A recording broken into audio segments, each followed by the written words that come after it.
오늘 이 아침에도 하나님의 은혜를 사모하여 이 자리에 나오신 성도 여러분들을 환영하고 축복합니다. 우리 다 함께 사도신경으로 우리의 신앙을 고백하겠습니다. 전능하사 천지를 만드신 하나님 아버지를 내가 믿사오며 그 외아들 우리 주 예수 그리스도를 믿사오니 이는 성령으로 잉태하사 동정녀 마리아에게 나시고 본디오 빌라도에게 고난을 받으사 십자가에 못 박혀 죽으시고 장사한 지 사흘 만에 죽은 자 가운데서 다시 살아나시며 하늘에 오르사 전능하신 하나님 우편에 앉아 계시다가 저리로서 산자와 죽은 자를 심판하러 오시리라.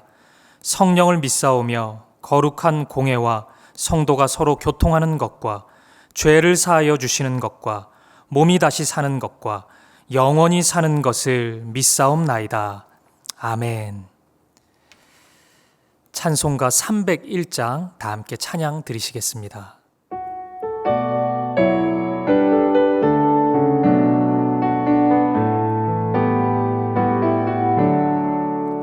지금까지 지내온 것 주의 크신 은혜라. 한이 없는 주의 사랑 어찌 말하랴. 자나깨나 주의 손이 항상 살펴주시고 모든 일을 주 안에서 형통하게 하시네. 몸도 맘도 연약하나 새 힘 받아 살았네. 물 붓듯이 부시는 주의 은혜 족하다. 사랑 없는 거리에나 험한 산길 헤맬 때 주의 손을 굳게 잡고 찬송하며 가리라.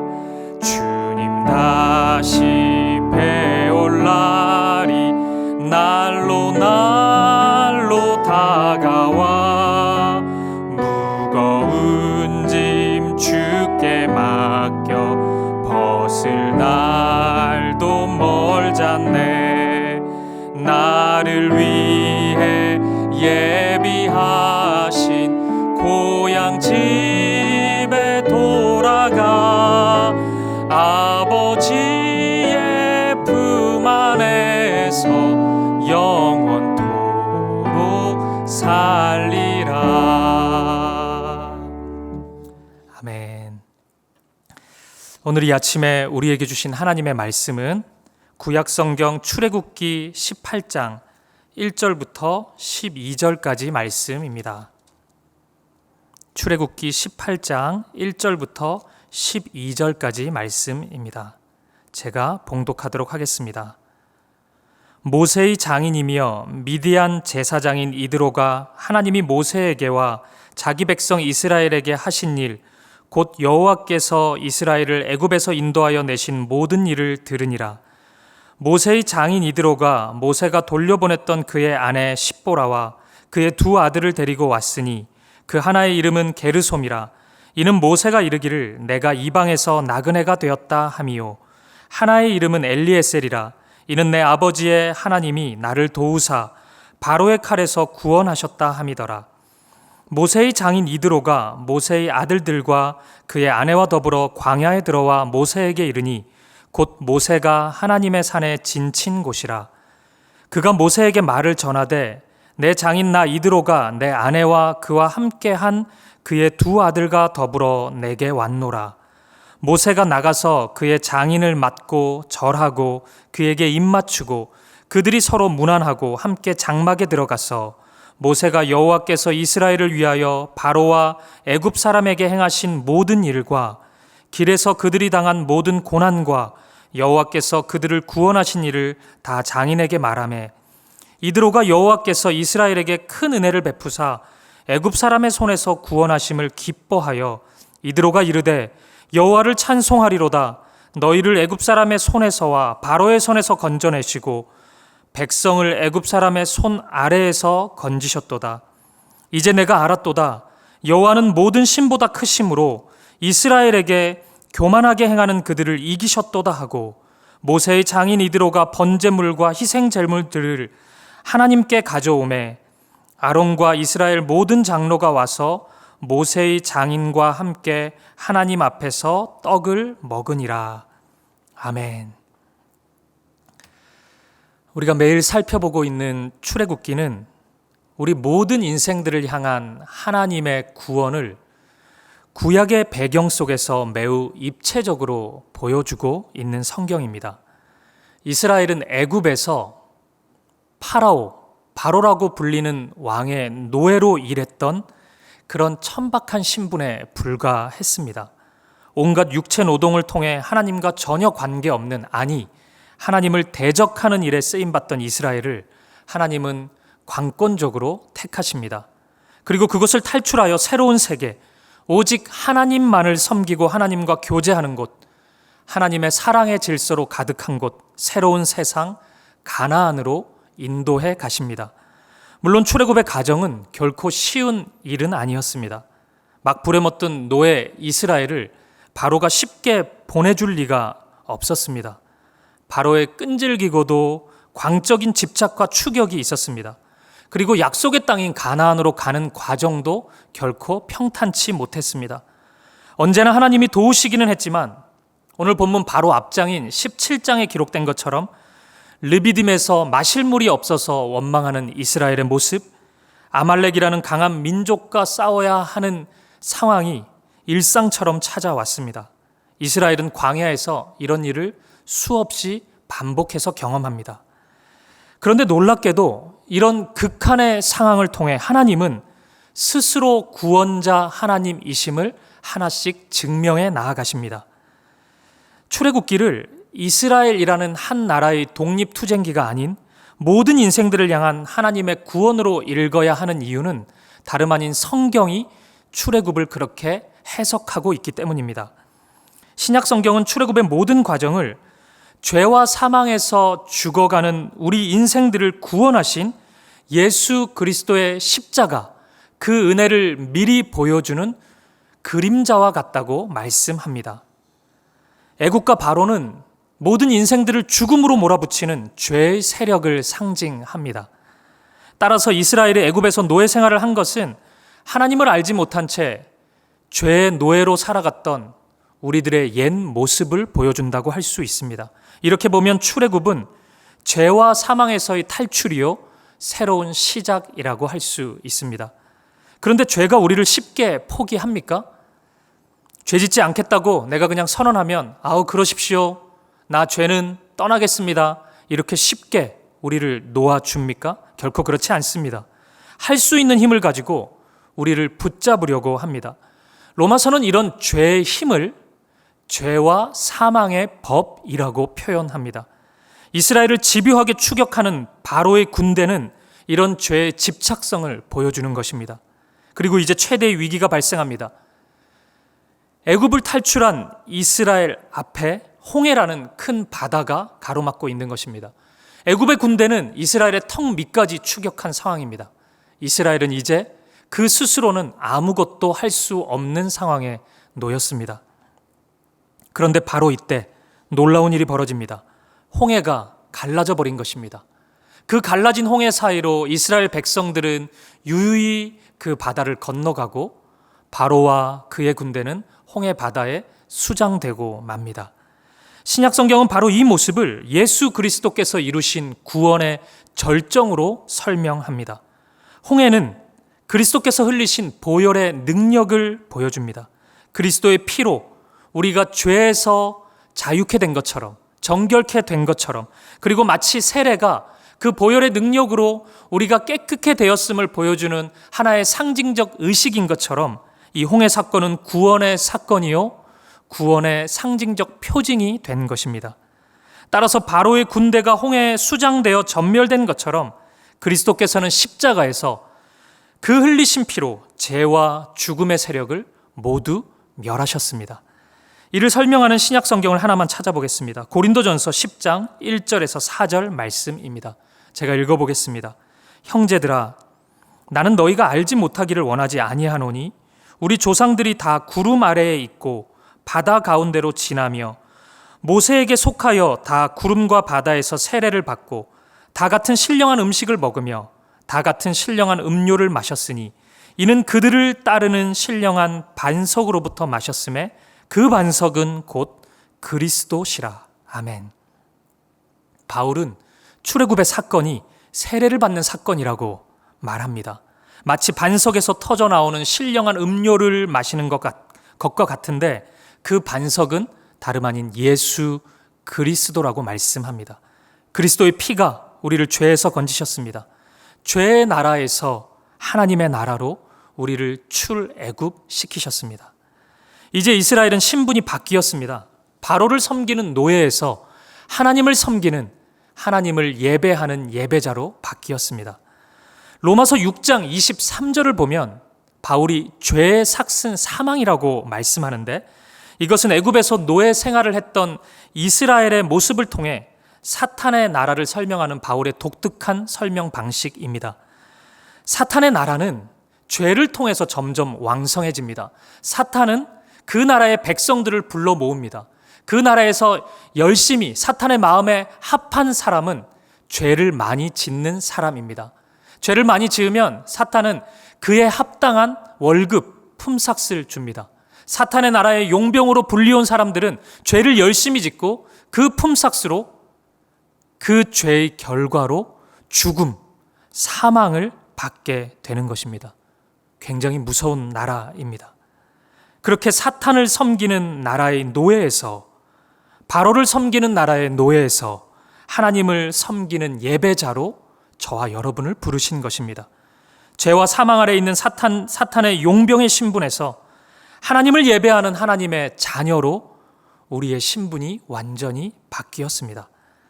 그래서인지 출애굽기의 시작과 그 과정을 설명하는 출애굽기 1장부터 17장까지의 말씀 속에 가장 많이 나오는 단어가 있는데 알다라는 단어입니다. 엄청나게 많이 반복됩니다. 누구를 아는 것입니까? 하나님을 아는 것입니다. 애굽에 내린 10가지 재앙을 통해서 이스라엘은 하나님이 어떤 분이신지 알게 되었습니다. 홍해를 건너는 사건을 통해서 이스라엘은 하나님이 어떤 분이신지 알게 되었습니다.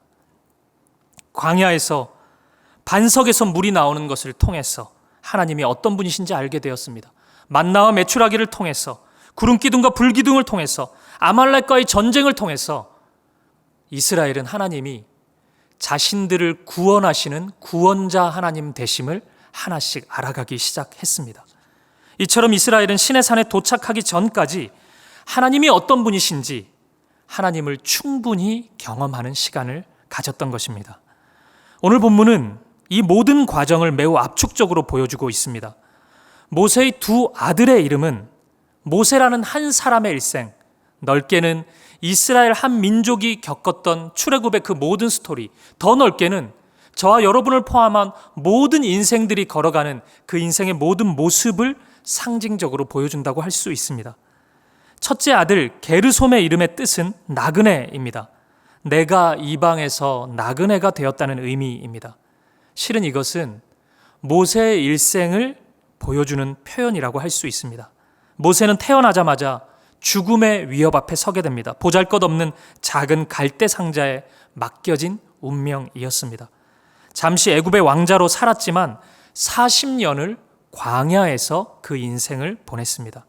이스라엘도 그랬습니다. 조상 요셉 덕분에 강대국이라고 할 수 있는 애굽에 정착하게 되었지만 시간은 흘러 이 낯선 땅에서 무려 400년 동안이나 애굽의 노예로 살았던 신분이었습니다. 하나님을 알지 못하는 세상 한복판에서 하나님을 예배하지 못한 채 철저히 비대면 상황에서 어느덧 세상에 동화되어서 서서히 세상을 위해 살아가는 인생이 되어버렸던 것입니다.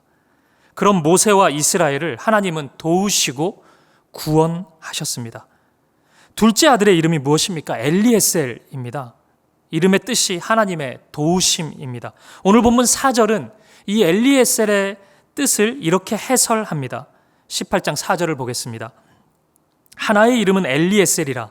이는 내 아버지의 하나님이 나를 도우사 바로의 칼에서 구원하셨다 함이더라. 아멘. 하나님이 이스라엘을 도우시고 구원하셨습니다. 그 결과 죄와 사망의 나라인 애굽에서 출애굽시키셨습니다. 약속의 나라, 하나님의 사랑의 나라인 가나안으로 옮겨주셨습니다. 모세는 장인 이드로와의 제에서 이 모든 은혜를 나눕니다. 이 부분이 아주 중요합니다. 하나님의 구원의 이야기는 세상의 이야기와는 질적으로 차원이 다릅니다. 우리가 흔히 하는 정치 이야기, 연예인 이야기, 이 세상의 가십거리와는 완전히 다른 차원입니다. 구원의 이야기는 하나님의 생명의 능력이 나타납니다. 죽음에서 살리신 기적의 이야기이기 때문에 그 복음 앞에, 그 복음의 진술 앞에 서게 되면 누구나 경탄하고 하나님을 찬양할 수밖에 없는 것입니다. 모세의 이야기를 들은 이드로의 고백을 들어보십시오. 본문의 11절입니다. 이제 내가 알았도다. 여호와는 모든 신보다 크심으로 이스라엘에게 교만하게 행하는 그들을 이기셨다 하고. 아멘. 복음의 이야기를 들은 이드로는 모든 신보다 크신 하나님이라고 고백합니다. 이 내용은 하나님 자신을 드러내신 목적과 정확히 부합합니다. 이스라엘을 통해서, 모세라는 사람을 통해서, 이스라엘이라는 민족을 통해서 하나님은 자신을 드러내고 싶었습니다. 어떤 하나님으로 드러내고 싶었냐면 모든 신보다 뛰어난, 모든 이름 위에 뛰어난 하나님임을 드러내고 싶었습니다. 그렇습니다. 우리 하나님은 모든 이름 위에 뛰어난 만유의 주인 되십니다. 이 세상에서 신이라 불려지는 실체 없는 영적인 어떤 세력과는 도저히 비교할 수 없이 크신 분이십니다. 하나님은 모세를 통해, 이스라엘을 통해 자신을 그렇게 드러내셨습니다. 그리고 오늘 저와 여러분을 구원하신 목적도 이스라엘을 향한 목적과 정확히 동일합니다. 저를 통해서, 여러분을 통해서, 우리를 통해서 하나님의 이름이 높아지고 세상 모든 이들이 하나님의 높으신 이름을 알아가기를 원하십니다. 이제 말씀을 적용하고 말씀을 마무리하겠습니다. 사랑하는 여러분, 오늘 이스라엘의 출애굽의 여정, 구원의 여정을 보면서 먼저 여러분을 구원하신 하나님의 은혜를 떠올려 보십시오. 어떤 은혜와 사랑, 기적과 생명의 능력으로 우리의 삶을, 우리의 가정을 인도해 오셨는지 그 하나님의 일하심을 떠올려 보십시오. 그리고 그 복음의 이야기를 나누십시오. 이드로는 비록 출애굽의 구원 사건을 경험해 보지 못한 사람이었지만 모세의 나눔을 통해 하나님의 능력과 구원을 경험합니다.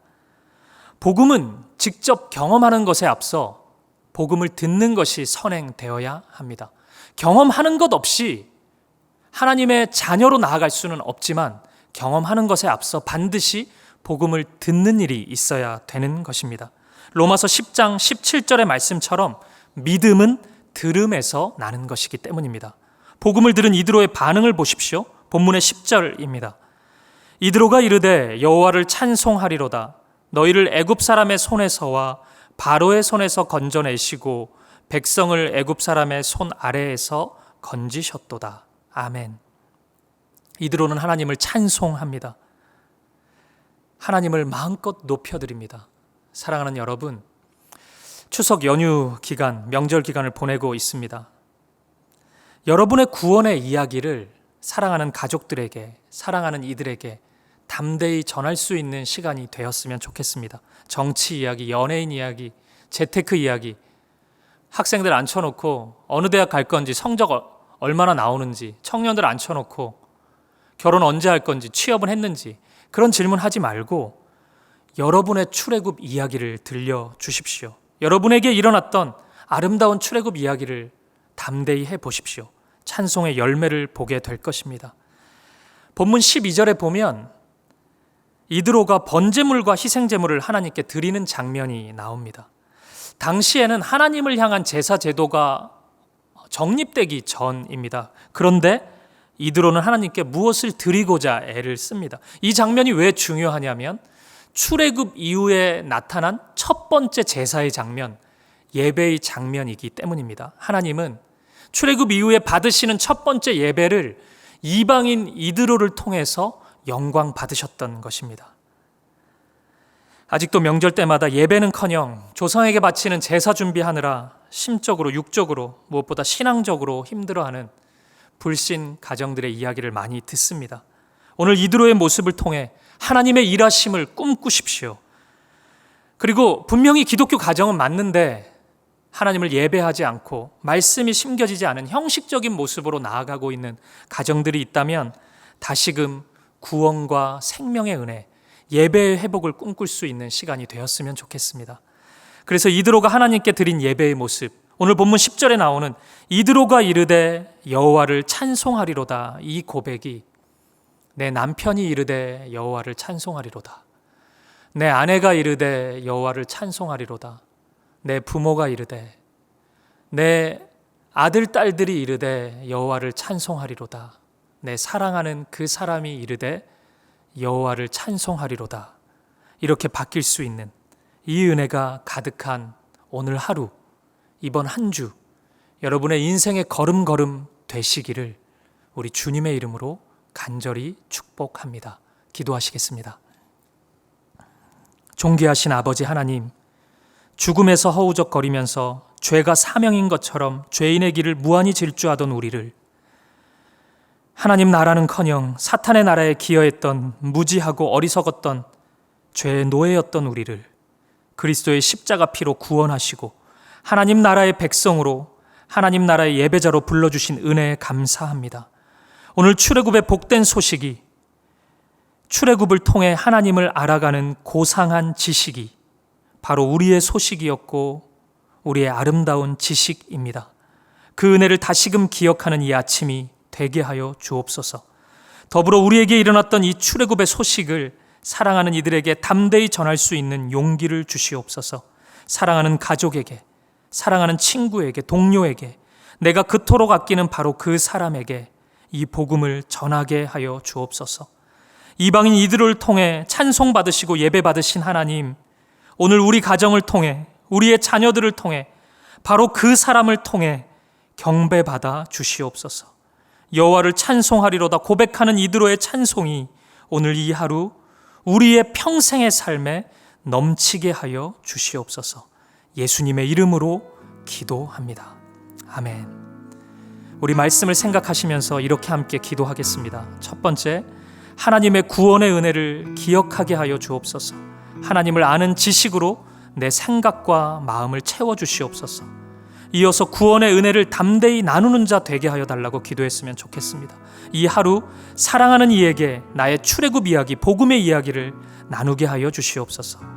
그리고 이드로의 고백을 보게 하여 주시옵소서.